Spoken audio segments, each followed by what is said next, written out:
Deus, vamos fazer uma oração então, gente? Meu Deus, meu Pai, em nome de Jesus, meu Senhor, nós estamos aqui reunidos, meu Pai, na Tua presença. Que o Teu Espírito Santo possa falar aos nossos corações. Meu Deus, que a Tua palavra possa tocar as nossas vidas, meu Deus, em nome de Jesus. Que os anjos do Senhor estejam presentes aqui nessa casa, meu Deus. Que os anjos do Senhor estejam presentes sobre as nossas vidas, sobre a nossa casa, sobre a nossa família. Meu Deus, visita as pessoas que vão assistir essa palavra em outro momento. Toca a vida delas, abençoa a casa, a família delas também, meu Deus. Em nome de Jesus, que a Tua palavra possa tocar os nossos corações, que a Tua palavra possa nos levar para mais perto do Senhor. Que a Tua palavra possa nos conduzir, meu Deus. Que a Tua palavra possa trazer refrigério. Que a Tua palavra possa nos alimentar nessa noite. Em nome de Jesus, meu Pai. Que o Teu Espírito Santo possa convencer, conduzir a cada um de nós, meu Deus. Pelo poder que há no nome do Senhor Jesus, meu Pai. Amém. Pode desligar aí. Se deixar bem baixinho, pode.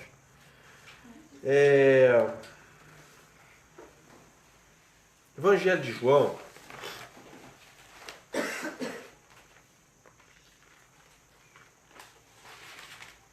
No capítulo 1. Eu acredito que nós vamos ler hoje algumas passagens da Bíblia, tá? Então, de repente, se você só quiser acompanhar, se não tiver muita facilidade para abrir... no capítulo, Evangelho de João, no capítulo 1, a partir do verso 1, a palavra fala assim: no princípio era o Verbo, e o Verbo estava com Deus, e o Verbo era Deus. Ele estava no princípio com Deus. Todas as coisas foram feitas por intermédio dele, e sem ele, nada do que foi feito se fez. A palavra verbo aqui, ela tem o mesmo significado, o mesmo sentido de palavra. São sinônimos. Verbo e palavra é a mesma coisa. E aqui fala que lá no princípio era o verbo, ou era a palavra. E o verbo estava com Deus, ou seja, a palavra estava com Deus e o verbo era Deus, a palavra era Deus. Ele estava no princípio com Deus e todas as coisas foram feitas por intermédio dele. Aí quando nós vamos lá para o princípio, que é no livro do Gênesis, no capítulo 1, nós vemos isso de forma prática, sendo descrita aqui na palavra. Já no primeiro versículo ele diz assim, no princípio criou Deus os céus e a terra. A terra, porém, estava sem forma e vazia e havia trevas sobre a face do abismo. E o Espírito de Deus pairava por sobre as águas. E disse Deus, haja luz, e houve luz. Então olha só, a palavra. Qual foi a palavra? Haja luz. Essa foi a palavra. Foi uma palavra de ordem que Deus deu. Haja luz, e houve luz. Então a luz ela foi criada pela palavra. A luz ela foi criada pelo verbo, falada por Deus. Aí continua no versículo 6. E disse Deus, haja firmamento no meio das águas e separação entre águas e águas. Aí no finalzinho do versículo 7 diz assim, e assim se fez. Ou seja, Deus, por meio da palavra falada dele, né, o verbo falado, ele determinou que os firmamentos passassem a existir. Depois no verso 9, disse também Deus, ajuntem-se as águas debaixo dos céus num só lugar, e apareça porção seca, e assim se fez. E aí Deus novamente usando a palavra. Palavra falada, saindo da boca de Deus. Assim como você está me ouvindo falar hoje. Verso 11. E disse Deus, produza a terra relva e ervas que deem semente e árvores frutíferas. Aí no finalzinho do versículo 11, e assim se fez. Aí no verso 14, disse também Deus, haja luzeiros no firmamento dos céus. No finalzinho do versículo 15, e assim se fez. Verso 20, disse também Deus, povoem-se as águas de enxames de seres viventes, e voem as aves sobre a terra, sobre o firmamento. E no finalzinho do versículo, ou melhor, no versículo 22, e Deus os abençoou, dizendo, sede fecundos, multiplicai-vos, enchei a terra, os mares. Verso 24, disse também Deus, produz a terra seres viventes, conforme a sua espécie. Lá no finalzinho do versículo, e assim se fez. Então olha só, tudo que foi criado, céu, terra, água, as plantações, os animais, os pássaros, os peixes, tudo foi criado por meio da palavra, por meio do verbo. Deus foi falando e as coisas foram acontecendo. Haja luz, houve luz.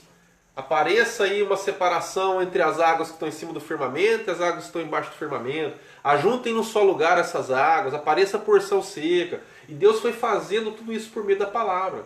Sem esforço físico, apenas falando e as coisas foram acontecendo. No versículo 26 diz assim, também disse Deus, façamos o homem à nossa imagem, conforme a nossa semelhança. E aí que Deus conversou com alguém que estava junto com ele. Façamos, plural. Vamos fazer o homem conforme a nossa imagem, conforme a nossa semelhança. Então Deus ele não estava sozinho ali. E aí, no verso 27, criou Deus, pois, o homem à sua imagem, a imagem de Deus o criou, o homem e mulher os criou. Verso 28, e Deus os abençoou. Ele lhes disse, sede fecundos, multiplicai, enchei a terra, sujeitai, dominai.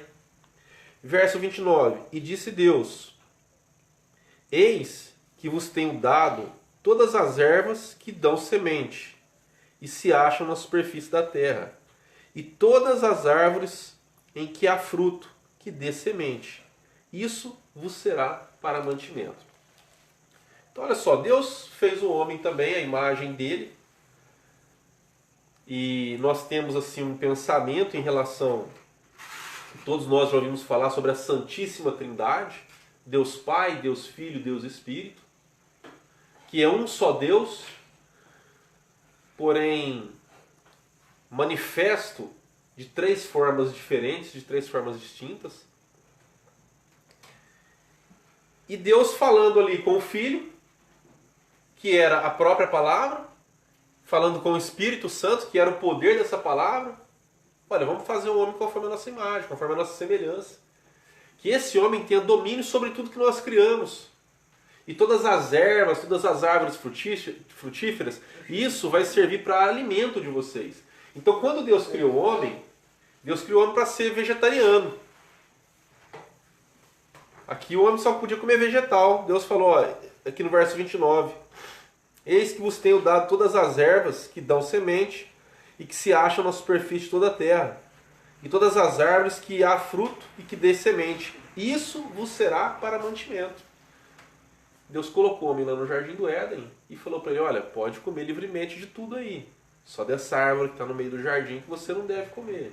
E nós já falamos disso numa reunião passada. E, enfim, depois o homem desobedeceu a Deus, as coisas ruins foram acontecendo, Deus, ali no Gênesis 9 agora, Depois de tudo que aconteceu, Deus decidiu acabar com a raça humana, mandar o dilúvio, destruir toda vida que habitava sobre a terra e separou um homem chamado Noé juntamente com a sua família. E é o que está aqui, que descreve aqui a partir do capítulo 8 aí, mais ou menos.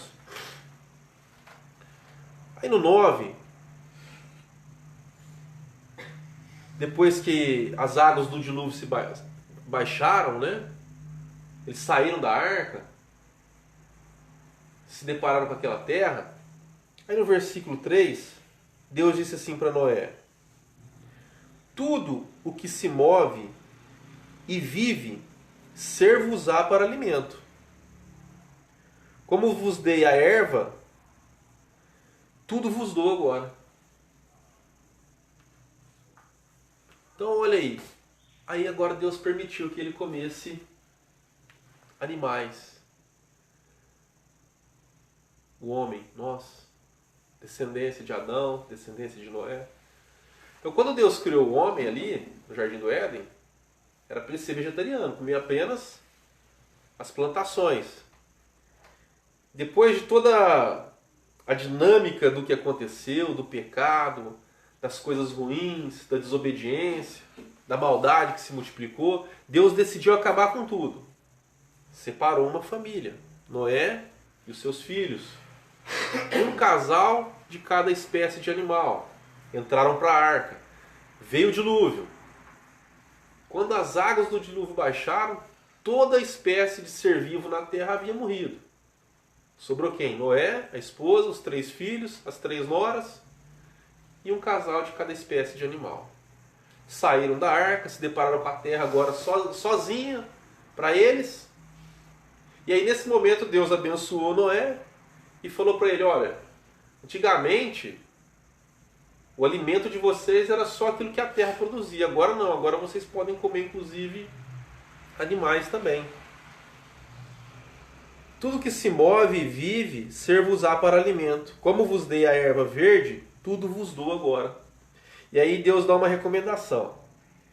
Carne, porém, com vida, isto é, com seu sangue, não comereis. Então carne com vida, você não deve comer. Isto é, com sangue. Aí em Levítico, no capítulo 7...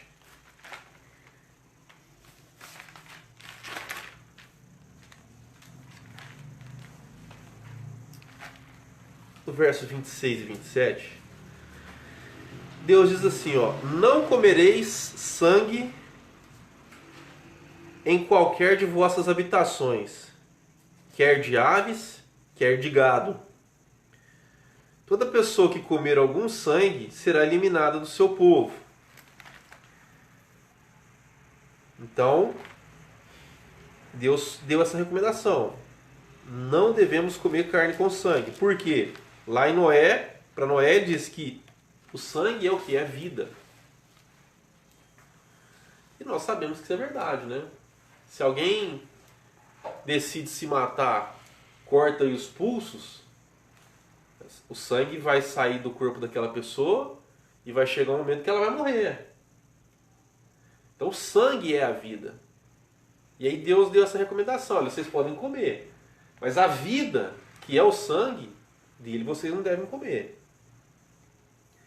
Aí ainda continuando, aqui em Levíticos 17, também tem uma recomendação de Deus quanto a essa questão do sangue.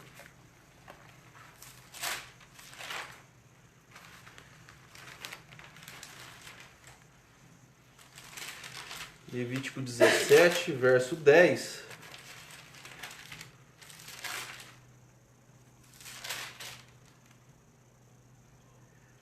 Olha só: qualquer homem da casa de Israel e dos estrangeiros que peregrinam entre vós, que comer algum sangue, contra ele me voltarei e o eliminarei do povo. Porque a vida da carne está no sangue. Eu vou-lo tenho dado sobre o altar, para fazer expiação pelas vossas almas. Porquanto é o sangue que fará expiação em virtude da vida. Portanto, tenho dito aos filhos de Israel: nenhuma alma entre vós comerá sangue, nenhum estrangeiro que peregrina entre vós. Qualquer homem dos filhos de Israel, ou dos estrangeiros que peregrinam entre vós, que caçar animal ou ave que se consome, derramará o seu sangue e cobrirá com pó. Porque a vida de toda a carne é o seu sangue. Por isso, tenho dito aos filhos de Israel: não comereis o sangue de nenhuma carne, porque a vida de toda a carne é o seu sangue. Qualquer que comer será eliminado. No capítulo 19, no verso 26, não comereis coisa alguma com sangue. Deuteronômio 12, também tem um texto ali que fala sobre isso.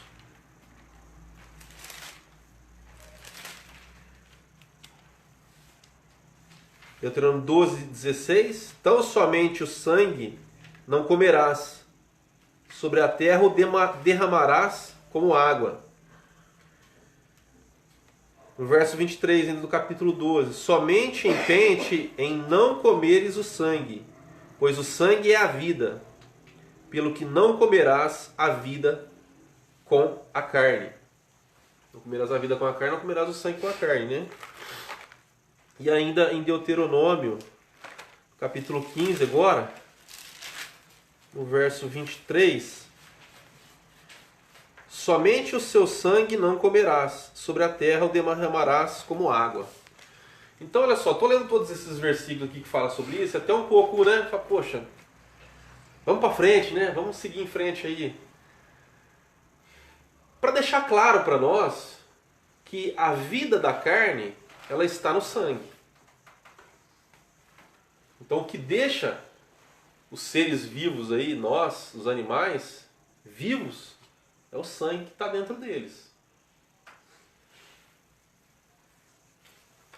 A ênfase aqui que eu quero trazer com essas passagens aí que nós estamos lendo não é o fato de comer ou não comer sangue. Não é isso. Mas é justamente o fato de dizer o seguinte: a vida da carne, ela está no sangue. E desde os tempos passados, quando o homem pecou e começou a se estabelecer ali a maneira de ter os seus pecados perdoados, foi por meio do derramamento de sangue. Porque é como o derramamento de sangue, né, é como se fosse uma oferta da vida para Deus. Ou seja, o pecado ele traz morte. A iniquidade traz morte. E todos nós, por mais bonzinhos que nós somos pecadores. Não pelo fato de cometermos pecado, mas pelo fato de sermos seres humanos. O ser humano ele já nasceu com esse gene do pecado dentro de si, que veio desde a época de Adão. É como uma contaminação. Então a primeira pessoa foi contaminada, né, o paciente zero lá, o Adão, ele foi contaminado com o pecado, juntamente com a sua esposa, e os filhos dele. E os filhos dele, o que aconteceu? Vieram contaminados. E assim, sucessivamente, até chegar na onde? Até chegar em mim, até chegar em você. E a forma de ter os pecados perdoados é por meio do derramamento de sangue, ou seja, por meio da entrega da vida. Porque o sangue é vida. E aí Deus estabeleceu, olha, vocês vão ter que sacrificar um animal, derramar o sangue desse animal, para que o pecado de vocês sejam perdoados. Isso foi estabelecido lá na lei de Moisés. E eles faziam isso, eles faziam esse tipo de sacrifício. Hoje, né, às vezes a gente passa numa encruzilhada, você vê lá a galinha preta sem pescoço, né? Fala, vixe, tem um despacho ali, né? Era mais ou menos isso, era como se fosse um despacho mesmo. Só que não era galinha, né? Era pombo, eram alguns animais que Deus aceitava como oferta, ou como um animal que deveria ter o seu sangue derramado para que os pecados fossem perdoados. Geralmente era um cordeiro, né? A palavra de Deus fala que era um cordeiro sem mácula, um cordeiro perfeito, sem defeito nenhum. Aí pegava aquele cordeirinho, cortava o pescocinho dele, derramava o sangue na terra, depois queimava aquele animal, oferecia como um cheiro agradável, um cheiro suave para Deus. Ou seja, eles entregavam uma vida para que houvesse perdão de pecados. Só que, de tempos em tempos, isso tinha que ser feito. Tempos em tempos, os pecados tinham que ser perdoados, e eles eram perdoados por meio do derramamento de sangue. E aí Deus então bolou um plano, né? Só que não foi um plano maquiavélico, foi um bom plano de entregar o filho dele, Jesus, para que fosse morto uma única vez, para que a vida dele, de Jesus, fosse entregue por nós, para que os nossos pecados fossem perdoados.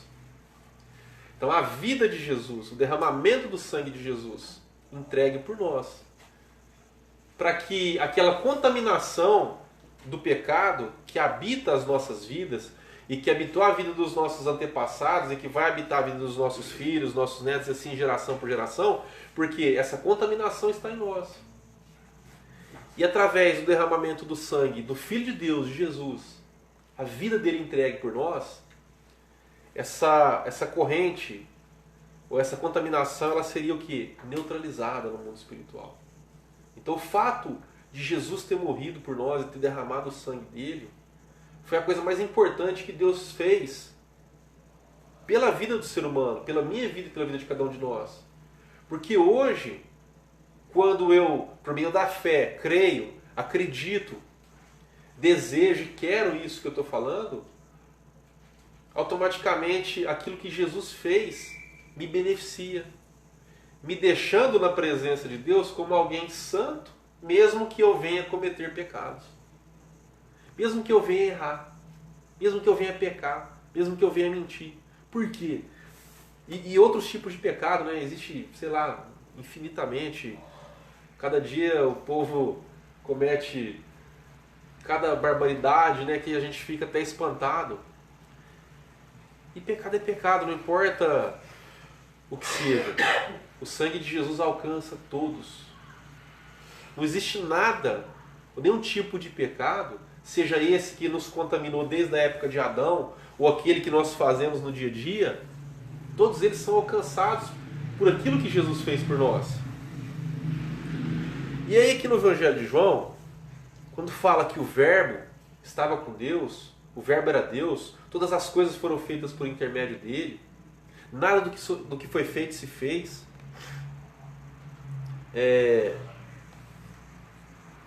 Voltando aqui para o Evangelho de João,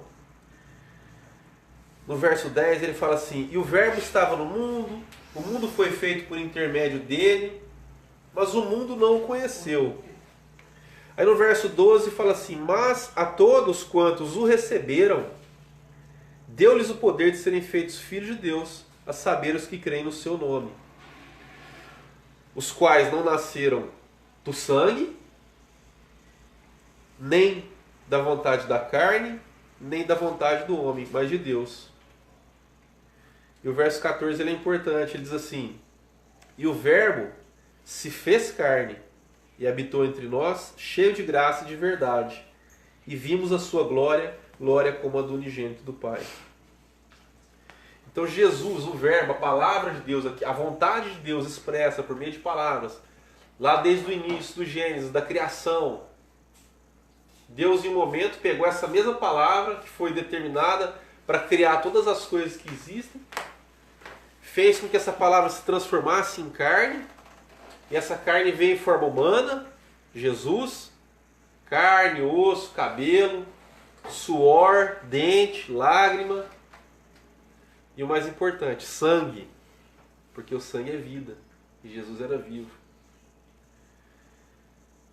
E nós falamos aí esses dias atrás sobre Jesus pregado na cruz, em que ele morreu e o soldado foi lá com uma lança. E aqui no Evangelho de João fala isso, que as duas pessoas que foram crucificadas junto com Jesus, elas tiveram seus joelhos quebrados. Não sei se vocês lembram que nós falamos sobre isso, que a pessoa ela tinha que ficar em pé, ela se apoiava nos pés, né, para poder ter um fôlego, para poder respirar. Então, os dois que foram crucificados junto com Jesus tiveram seus joelhos quebrados, para que eles morressem mais rapidamente, sufocados.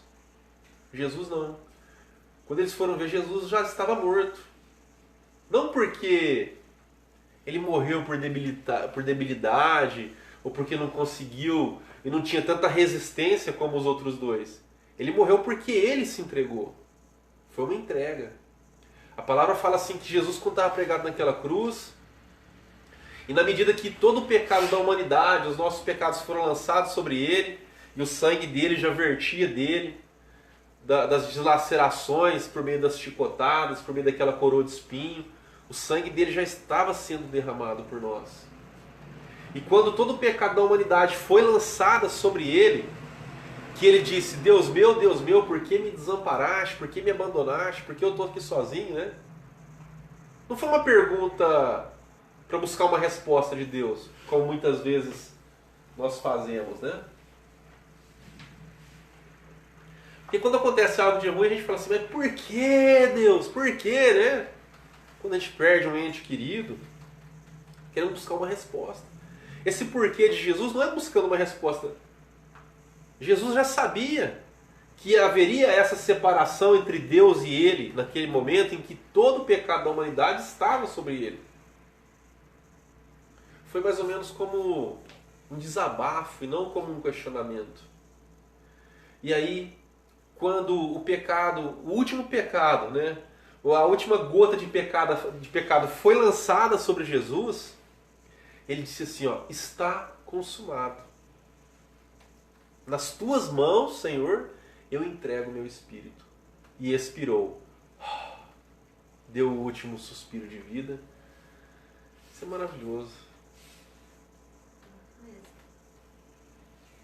Eu fico imaginando, né, se a gente pudesse visualizar tudo isso com os nossos olhos. A contaminação do pecado lá desde Adão, contaminando todo mundo, e isso se multiplicando cada vez. E de repente, como se no mundo espiritual alguém, uma mão, pegasse todo aquele pecado, como se isso fosse possível, né? E derramasse inteirinho sobre Jesus. Como se Jesus fosse um recipiente. Né? Imagina Jesus como uma garrafa sendo enchida, né, com o pecado. E de repente, quando todo o pecado entrou nele, até a última gota, todo o ser dele foi tomado por esse pecado, e à medida que o nosso pecado entrava nele, o sangue dele sendo derramado, transbordando, para nos deixar purificados, para nos deixar santificados. Isso é a graça de Deus, é o amor de Deus, é a compaixão de Deus por nós. E aí no finalzinho, na hora que a última gotinha, plumba, caiu dentro dele, a última gotinha de pecado, ele disse, está consumado. Senhor, nas tuas mãos eu entrego meu espírito. E expirou. Morreu. 3 dias depois, nós sabemos o que aconteceu, né?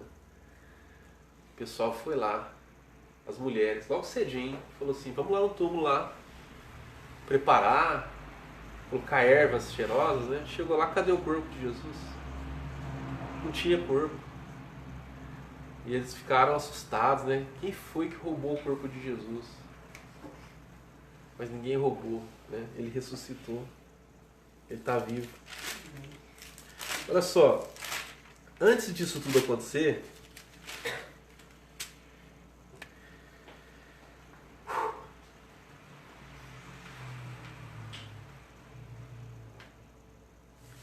João 6,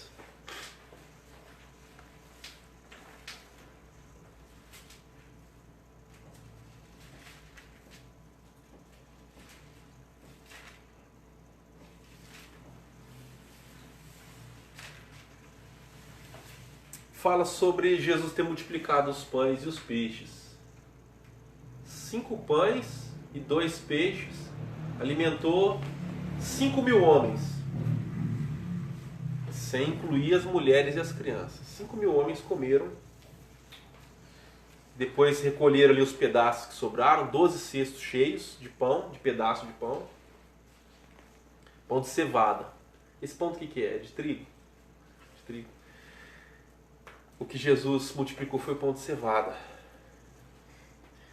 Aí, os discípulos, eles estavam na beira do mar. Jesus subiu para o monte para orar. As pessoas que comeram, se saciaram. Sabe quando você come, você fica cheio, que você não quer nem se movimentar? É a síndrome da jiboia, né? Come, fica... Jesus subiu para orar, os discípulos entraram no barco e atravessaram, e as pessoas que comeram esse pão viram que Jesus subiu para o monte, viram que os discípulos entraram no barco e atravessaram para o outro lado. De madrugada, Jesus pegou, acabou a oração dele e foi embora. Falou, vou lá com os meus discípulos. E chegou na beira do mar, que é na verdade uma grande lagoa, né? E começou a andar por sobre as águas. E estava uma tempestade. Os discípulos de Jesus estavam no meio do lago, remando, com muita dificuldade por causa da tempestade. E aí de repente eles viram alguém, um vulto, né, andando por cima das águas. Eles ficaram apavorados, né? Um fantasma, né? Aí Jesus falou assim, calma, sou eu. Aí receberam ele no barco, acabaram de chegar do outro lado. No outro dia cedinho, aquelas pessoas, aqueles homens que comeram o pão, que se saciaram, foram procurar Jesus. Por quê? Porque no outro dia, sabe o que acontece no outro dia? Dá fome de novo. A gente come num dia, no outro dia, dá fome outra vez. Às vezes a comida está tão boa, né? Que a gente come assim, você fala, nossa, eu queria comer mais, mas não cabe, né? Será que é só comigo que acontece isso? Você também, Mia? Todos os dias. Olha só, aquela comida boa, aí você fala assim, nossa, eu queria ter um espacinho para caber, mas não cabe. Aí no outro dia, sabe o que acontece? Vem a fome, aí você lembra daquela comida do dia anterior. Você fala, nossa, podia ter daquela comida de novo, porque eu comi outra vez, né? E aconteceu isso com esses homens, eles comeram pão e peixe, né? Eu não sei se você já comeu, mas de vez em quando eu gosto de pegar uma sardinha em lata, eu misturo com tomate picado, misturo a sardinha com tomate. Comer com pão fica gostoso. Uma delícia. É gostoso, é bom, né? Então, o que os 5.000 homens comeram foi sardinha com pão, né? Olha só, procuraram Jesus. Porque eles não viram que Jesus entrou no barco com os discípulos. Jesus subiu para o monte para orar. De madrugada, Jesus desceu do monte e atravessou. E eles não viram isso. Então eles começaram a procurar Jesus desesperadamente ali e não viram Jesus. Deram a volta. Quando chegaram do outro lado, eles encontraram Jesus lá. Ficaram todo mundo animado, né? Na hora que viu Jesus, é igual aquele desenho do Pica-Pau. Quando o Pica-Pau está com fome, eu não sei se vocês já assistiram isso aí. Tá ele e o lobo, né? Ele olha pro lobo, ele não vê o lobo, ele vê um frango assado, né? E o lobo olha para ele também e vê um frango assado. Então, quando eles viram Jesus, foi mais ou menos, eles imaginaram o quê? Comida, né? Jesus vai dar comida para nós. E aí entra nesse texto que nós vamos ler de João 6, a partir do verso 26. Que fala assim: respondeu-lhe Jesus, em verdade vos digo, vós me procurais, não porque viste sinais, mas porque comeste dos pães e vos fartastes. Trabalhai não pela comida que perece, mas pela que subsiste para a vida eterna, a qual o Filho do Homem vos dará, porque Deus, o Pai, o confirmou com seu selo. Dirigiram-se, pois, a ele perguntando, que faremos para realizar a obra de Deus? Respondeu-lhe Jesus, olha que coisa maravilhosa isso, ó.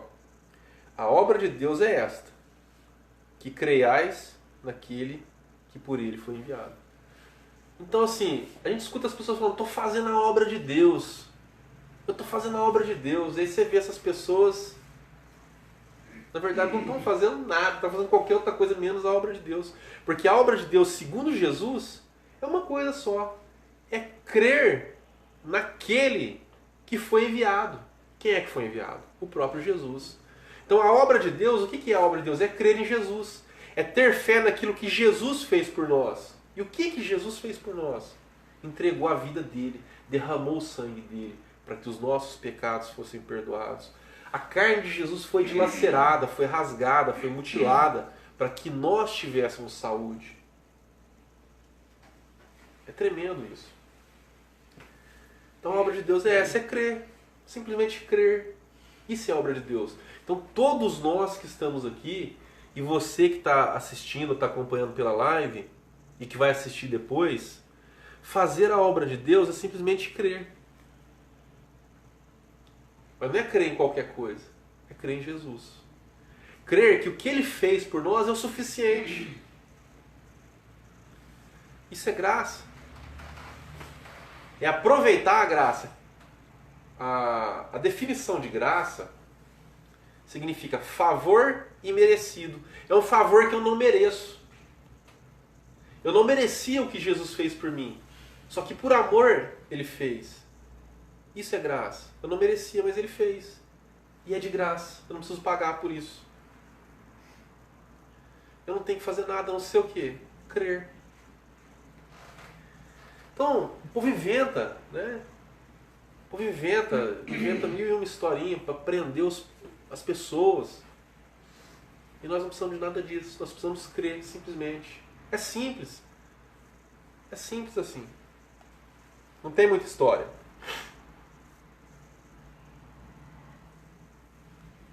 Aí no versículo 30, então lhe disseram eles, que sinal fazes para que vejamos e creamos em ti? Quais são os teus feitos? Nossos pais comeram maná no deserto, como está escrito, deu-lhes a comer pão do céu.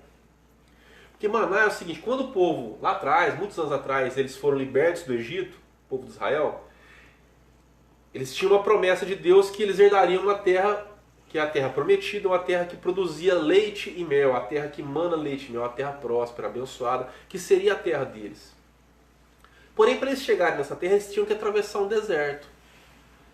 Esse povo fez tanta lambança, vamos dizer assim, que eles ficaram rodando nesse deserto por 40 anos. 40 anos. Até o último deles, da maioridade da época, quando foi liberto do Egito, morreu. Quando morreu o último sobrevivente, o último guerreiro, aí eles entraram na Terra Prometida. E esse cara morreu só 40 anos depois. Aí entraram na Terra Prometida, só que nesse período que eles ficaram no deserto, eles comiam todo dia de manhã, caía esse pão do céu que eles chamam de maná, que ninguém sabe como é, mas era algo que caía todos os dias do céu. Eles iam lá e pegavam aqueles flocos e comiam aquilo. Aquilo era o pão do céu. Deus alimentou eles no deserto por 40 anos. Todos os dias eles comiam esse pão. E eles não podiam guardar de um dia para o outro. Se eles guardassem de um dia para o outro, o dia estava estragado, cheio de bicho. Então era de manhãzinha, é o pão nosso de cada dia da oração que Jesus ensina. Ir lá, pegar o pão do dia e comer e se alimentar. E aí eles falaram assim, ó, lá atrás os nossos antepassados, os nossos avós, os nossos bisavós, eles comeram o pão do céu. Então o que você tem para oferecer para nós? Eles falaram para Jesus. Porque eles queriam pão todo dia. Para crer em Jesus, para caminhar com Jesus, eles queriam pão todo dia. E não só pão, queria pão e peixe, né? Porque no dia anterior foi pão e peixe. Então eles estavam ali numa negociação com Jesus. Olha, para nós crermos em Ti, o Senhor tem que dar alguma coisa. E é o que nós vemos hoje, né? E, assim, muitas denominações, a pessoa só vai buscar as coisas. E aí os comerciais, as propagandas, as coisas de televisão, ó, você vem que Deus vai te dar.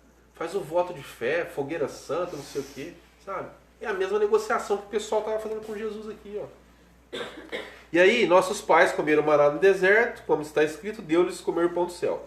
Aí verso 32. Replicou-lhes Jesus, em verdade vos digo, não foi Moisés quem vos deu o pão do céu. O verdadeiro pão do céu é meu Pai quem vos dá. Porque o pão de Deus é o que desce do céu e dá vida ao mundo. Aí Jesus já começou a falar de uma outra coisa. Jesus começou a trazer essa conversa para um nível espiritual, porém usando uma analogia, usando coisas naturais para descrever algo espiritual. Aí no versículo 35, declarou-lhes, pois, Jesus, eu sou o pão da vida. O que vem a mim jamais terá fome, e o que crê em mim jamais terá sede. Porém, eu já vos disse que, embora me tenhais visto, não crês. Verso 38. Porque eu desci do céu, não para fazer a minha própria vontade, e sim a vontade daquele que me enviou. E a vontade daquele que me enviou é esta: que nenhum eu perca de todos os que me deu. Pelo contrário, eu ressuscitarei no último dia. De fato, a vontade de meu Pai é esta: que todo homem que vir o Filho e nele crer tenha a vida eterna, e eu o ressuscitarei no último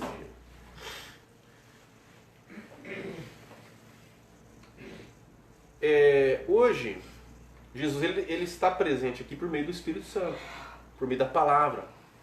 Ele não está fisicamente presente assim como nós estamos aqui, vendo uns aos outros. Mas nessa época, dessa passagem que nós estamos lendo, Jesus estava ali fisicamente presente, um homem na presença de outros homens. A palavra de Deus, o verbo de Deus encarnado em um ser humano, falando com os demais.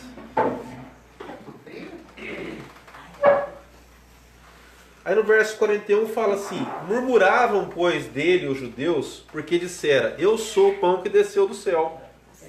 E eles diziam: não é este Jesus, o filho de José? Acaso não lhe conhecemos o pai e a mãe? Como, pois, agora diz desci do céu? Eles falam assim: mas peraí, como desceu do céu? Nós te conhecemos, você é filho do José e da Maria. Você morava lá naquela casa lá. Como é que você vem falar que desceu do céu? Você está querendo enganar a gente? Vai mentir para o padre, né? Vai mentir para outro. Quer enganar a gente? Nós conhecemos você como desci do céu. Respondeu-lhe Jesus: não murmureis entre vós.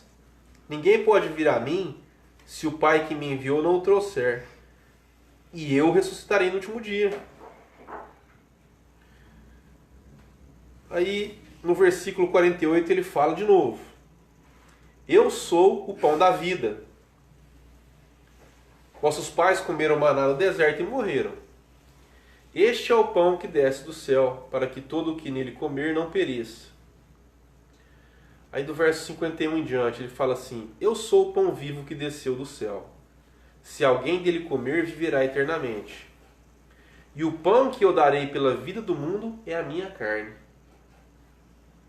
Disputavam, pois, os judeus entre si, dizendo: como pode este dar-nos a comer a sua própria carne? Respondeu-lhe Jesus: em verdade vos digo, se não comerdes a carne do Filho do Homem e não beberdes o seu sangue, não tendes vida em vós mesmos. Então olha só como que é louco isso. Esse pessoal que vivia dentro de umas regras doutrinárias, dentro da lei, que nós lemos várias passagens lá onde Deus falou o seguinte: olha, não deve comer carne com sangue, porque a vida da carne está no sangue. Quando vocês forem fazer lá a caça, derrama o sangue na terra e ainda cobre. Por quê? Porque aquilo é a vida, e a vida tem que ser devolvida para a terra. E a terra pertence a mim, a vida pertence a mim. E aí chega Jesus agora falando para aqueles homens, judeus. Olha só, o judeu, a lei proibia o homem de sentar na mesma cadeira que uma mulher estava sentada no período da menstruação dela. Era muito louco isso. Se a mulher sentasse que ela estava menstruada, o homem não podia sentar no mesmo lugar. Ele era proibido. Por causa do sangue, da vida, né? Era uma coisa de louco isso. Aí chega Jesus. Ai, como que ele ia saber perguntar? A mulher tinha que falar. Frustrada, né? Eu vou lá assim, uma mulher. Olha só. Eles estavam ali na presença de Jesus. E aí Jesus pega e fala assim para eles: olha, eu sou o pão vivo que desceu do céu. Vocês têm que se alimentar desse pão.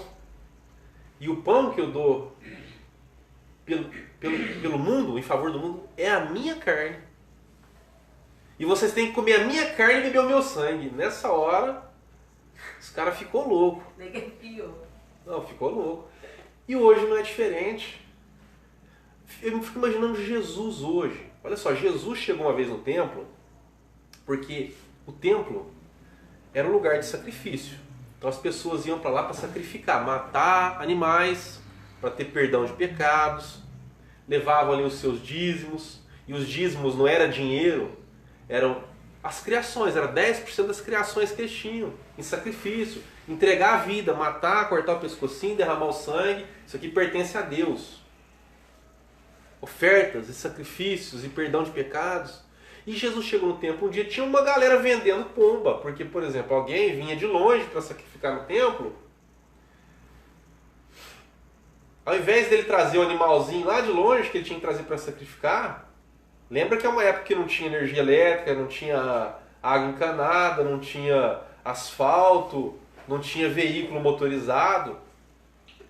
Então as pessoas viviam da terra, dos animais. Então a pessoa pegava 10% do que ela tinha. Se ela tinha 10 ovelhinhas, uma ovelhinha é 10% das 10. Isso aqui pertence a Deus. Eu vou levar essa ovelhinha lá para o templo e vou sacrificar a Deus. É de Deus isso aqui. Era o dízimo que tinha na época. Não, vou fazer uma oferta. Eu posso levar pomba, né? Porque na verdade eu sou alguém pobre, eu não crio nada, mas eu vou pegar uma pombinha, vou fazer um alçapão, pegar uma pombinha, vou criar essa pombinha, deixar ela gordinha, depois eu vou levar e vou oferecer ela como sacrifício no templo. Matar ela, derramar o sangue dela e queimar ela. Né? Quem podia fazer isso eram os sacerdotes lá do templo. E aí o que alguns espertalhões fizeram? Empreendedores, né? Falou, esse pessoal vem de longe, ao invés deles criar esses animais lá e trazer de longe para sacrificar, correndo o risco de ter que ser assaltado no meio do caminho, vamos começar a vender umas pombinhas aqui, vender uns animais aqui. O pessoal chega aqui, ao invés de vir de longe, compra da gente a pombinha que a gente pegou ali, a gente ganha um dinheirinho. E Jesus chegou com aquilo, viu aquela loucura, e falou, não, tá errado isso daí, né? A pessoa que deveria cuidar do animal, sabe, ter aquele amor, pegar aquilo de precioso que ela tinha em casa e oferecer para Deus, não, agora chega aqui e compra. Jesus derrubou a mesa dos cambistas, soltou as pombinhas que estavam presas nas gaiolas, ficou louco. Jesus falou assim, não façam da casa do meu pai, né, uma casa de covil, de ladrões, de salteadores, de bandidos, né? E hoje a igreja de Jesus, infelizmente, está contaminada desse jeito. O pessoal está vendendo de tudo. É vassoura, é rodo, é água benta não sei da onde, é areia não sei do que. Sabe? O povo está louco. Fico pensando, Jesus hoje, se ele estivesse fisicamente aqui, olha, o negócio ia ser feio, hein? Mas ele é tolerante, né? Olha só. Ele falou isso aí para eles, ó. Verso 53. Respondeu Jesus, em verdade vos digo, se não comerdes a carne do Filho do Homem, não beberdes o seu sangue, não tendes vida em vós mesmos. Quem comer a minha carne e beber o meu sangue, tem vida eterna, e eu o ressuscitarei no último dia, pois a minha carne é verdadeira comida e o meu sangue é verdadeira bebida. Quem comer a minha carne e beber o meu sangue, permanece em mim e eu nele. Assim como o Pai que vive me enviou, igualmente eu vivo pelo Pai. Também quem de mim se alimenta, por mim viverá. Este é o pão que desceu do céu, em nada semelhante àquele que os vossos pais comeram e contudo morreram. Quem comer este pão viverá eternamente. Que pão? A carne e o sangue dele. Estas coisas Jesus disse quando ensinava na sinagoga de Cafarnaum. Olha só, muitos dos discípulos, tendo ouvido tais palavras, disseram, duro é este discurso. Quem é que pode ouvir isso? Mas Jesus, sabendo por si mesmo que eles murmuravam a respeito dessas coisas, interpelou-os. Isso vos escandaliza? O que será, pois, se vocês virem o Filho do Homem subir para o lugar de onde ele estava primeiro? Aí no verso 63 ele fala assim, o Espírito é o que vivifica, a carne para nada aproveita. As palavras que eu vos tenho dito são Espírito e são vida. Então aqui ele resumiu o que ele estava dizendo. Ele não estava dizendo para as pessoas pegarem a carne dele e comer, e beber o sangue dele mesmo. Não era isso. Era uma analogia, era uma simbologia. E aqui ele fala, olha, as palavras que eu estou falando para vocês, de comer minha carne e beber meu sangue são espírito e são vida. Não é para vocês comerem minha carne literalmente, igual vocês comeram pão ontem. Não é para vocês beberem o meu sangue, igual vocês beberam a água ontem ou beberam a água hoje. Hoje, nós vamos fazer a Santa Ceia, né? Que é o pão sírio, pão sírio, né? E o suco de uva. Que é um símbolo. Assim como Jesus, na noite em que ele foi derramar o sangue dele, e que o sangue dele foi derramado, ele foi pregado na cruz, ele pegou do pão e pegou do vinho, junto com os discípulos. E ele fez essa analogia. Esse pão aqui é o meu corpo, esse vinho é o meu sangue, que é entregue por vocês, que vai ser derramado, é a minha vida derramada por vocês. Para que vocês tenham o pecado, a iniquidade, as doenças, tudo isso resolvida, tudo isso sarada por aquilo que eu vou fazer por vocês. E Jesus foi lá então e morreu, derramou o sangue dele. E ninguém comeu a carne dele, ninguém bebeu o sangue dele. Porque é uma simbologia, são palavras espirituais. Hoje, né, porque Jesus, ali no Evangelho de João, fala que ele é o verbo, ele é a palavra. Palavra de Deus falada. Hoje a palavra de Deus escrita, revelada aos nossos corações. Então o que é que dá vida para a carne? Sangue. E o que é que dá vida para a palavra? O Espírito. É o que ele fala aqui, ó.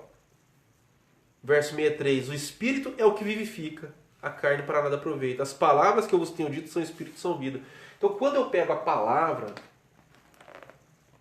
não toda ela, de capa a capa, a palavra do ensinamento daquilo que Jesus fez por mim. Dessa história que eu estou resumindo de forma meio diferente aqui para nós, mas a palavra fala que Jesus derramou o sangue dele por mim. Quando eu creio nisso, quando eu acredito nisso, na verdade eu estou me alimentando dessa palavra. E a palavra é a carne de Jesus, é aquilo que me alimenta.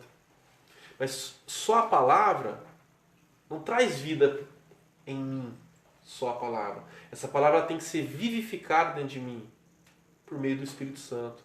É como se essa analogia fosse, por exemplo, o que dá vida à carne é o sangue, assim como o Espírito dá vida à palavra. O que traz vida à palavra de Deus dentro de nós é o Espírito Santo de Deus. Então comer da carne e beber do sangue de Jesus é justamente estar envolvido com a palavra e recebendo a revelação e a vida dessa palavra dentro de nós por meio do Espírito Santo. Então isso é comer da carne, isso é beber do sangue de Jesus. Isso é ter a vida de Deus correndo dentro de nós. O fato da gente estar reunido aqui hoje, e você estar me ouvindo, por mais que é até difícil de explicar o que eu estou tentando explicar, e talvez ninguém vai compreender isso com tanta clareza, mas automaticamente é a palavra de Deus que está alimentando você hoje. Você está comendo da palavra. Você está comendo da carne de Jesus por meio da palavra. E aí eu peço para que o Espírito Santo de Deus vivifique essa palavra dentro do coração de cada um de nós. Para que nós tenhamos a vida dele correndo em nós. Para que nós tenhamos a vida de Deus fluindo em nós, vivificando a nossa vida. Assim como uma criança, por exemplo, igual o Theo, né? Está com 4 meses? 3 meses. Ele nasceu com quantos quilos? 2.980. 2,980 kg. E quantos centímetros? 49. 49 centímetros. 3 meses depois, você sabe quantos que ele está? A última vez foi mês passado, ele estava com 5.861. Nossa, não lembro centímetros, mas mais de 50, bem mais. Então olha só, em 3 meses... 61 eu acho, 63. Em 3 meses essa criança engordou e cresceu. Cresceu, os ossos cresceram também, você sabe, né? Claro, né? Todo mundo cresce. cresceu cabelo, cresceu unha, daqui um dia vai crescer dente, né? Mas com 3 meses de vida, a única coisa que entrou dentro dele foi leite. Ou seja, o leite que alimentou ele se transformou em osso. Se transformou São 21h00.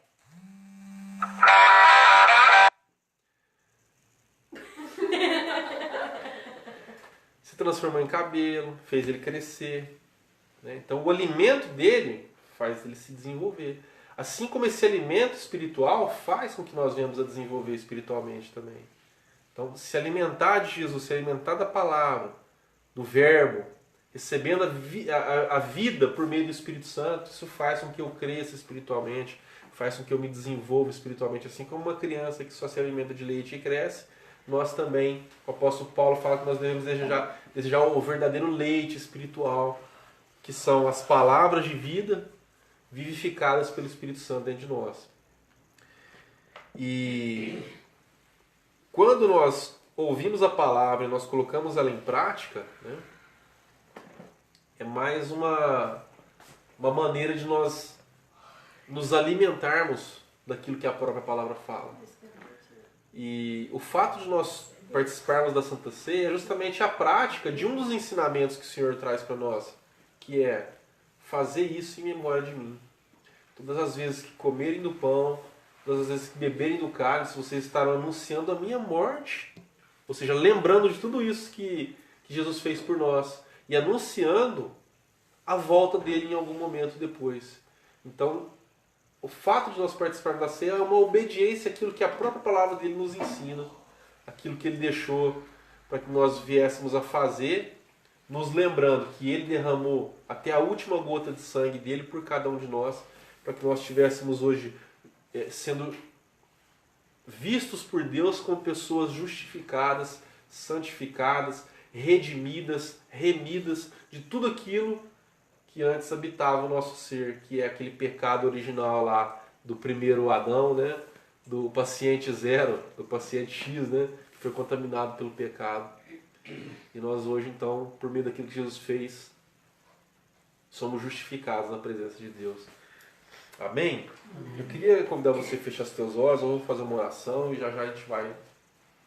Vocês já prepararam? A gente vai ceiar. E eu faço uma imagem na minha mente todas as vezes que eu vou ceiar. Eu vou dizer para você como que eu imagino. Dentro da minha cabeça,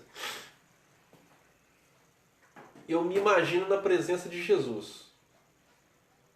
Eu não coloco um rosto em Jesus. Mas eu me imagino ajoelhado diante da cruz. Então, eu vejo Jesus pregado numa cruz na minha frente todas as vezes que eu vou participar da ceia. E o sangue escorrendo pelo corpo dele. Eu me imagino praticando um ato de canibalismo, arrancando um pedaço de Jesus da carne dele e comendo. E aí eu coloco o pão na minha boca e eu imagino que eu estou comendo a carne de Jesus. Isso eu faço, pode até ser loucura, mas eu faço todas as vezes. Eu imagino eu com um copinho ali, colhendo algumas gotas do sangue de Jesus e tomando. É isso que eu faço todas as vezes. E eu imagino que a carne de Jesus e a vida de Jesus, que é o sangue, entra dentro de mim e passa a fazer parte de mim. Porque, igual no exemplo da criança aí, que bebe o leite passa a fazer parte dela e se transforma e faz com que ela cresça, que ela se desenvolva. Eu imagino que quando eu participo da ceia do Senhor, o corpo e o sangue de Jesus está fazendo parte de mim e eu sou um com Ele e Ele é um comigo. Então essa é a imagem que eu faço. Mas vocês fiquem livres para fazer a imagem que vocês quiserem, né, sobre isso. Coloca uma musiquinha suave aí. Coloca Vou Deixar na Cruz, Weber Lucas.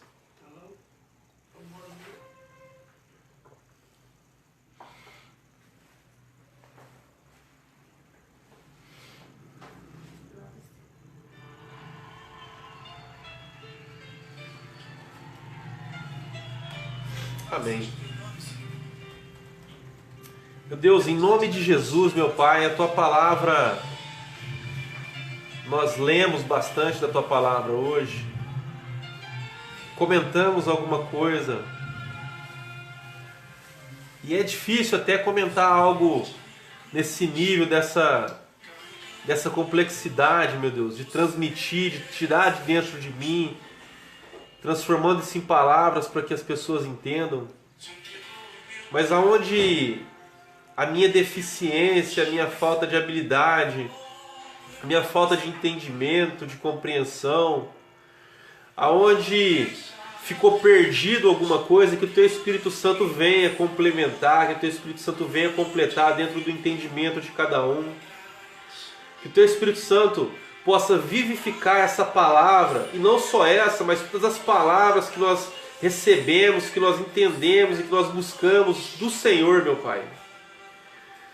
O Senhor é vivo, o Senhor é Deus, o Senhor é poderoso, que o Senhor possa agir nas nossas vidas, que o Senhor possa transformar as nossas vidas. Eu quero agradecer ao Senhor, meu Deus, e eu sei que esse agradecimento vai se estender por cada uma das pessoas que estão ouvindo essas palavras que eu estou dizendo agora.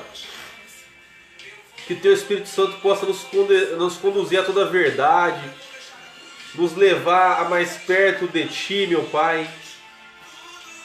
Que haja mudança, que haja conversão, que haja transformação, que haja restauração sobre as nossas vidas, meu Deus, em nome de Jesus. Eu quero agradecer ao Senhor pela obra que o Senhor realizou naquela cruz, se entregando por mim, derramando o Teu sangue por mim, perdoando os meus pecados, fazendo com que a graça do Senhor me alcançasse, me remisse, me redimisse, e a cada uma das pessoas que estão me ouvindo agora, meu Deus.